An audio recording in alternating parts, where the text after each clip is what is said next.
Good morning. Welcome again to Morning Devotions. Thank you again for our time together. Peter is often quoted with this one passage. 2 Peter chapter 3, verse 8. Do not overlook this fact, beloved. In other words, keep thinking about this thing. For the Lord, a day is as 1,000 years, and 1,000 years is as one day.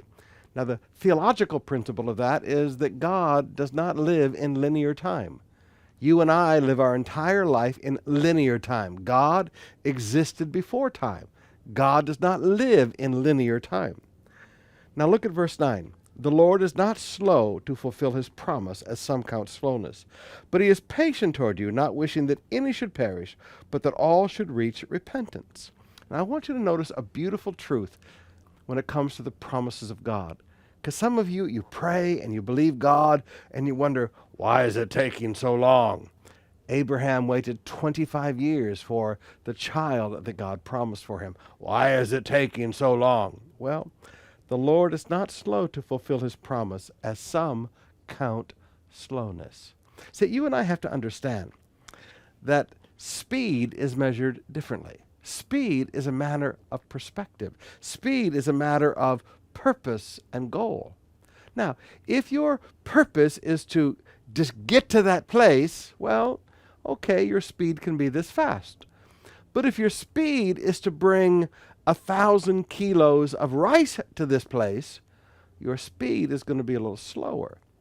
People would say, oh, it took you so long. Well, my purpose was not to arrive. My purpose was to arrive with 1,000 kilos of rice. Your purpose and your goal determine what speed is appropriate.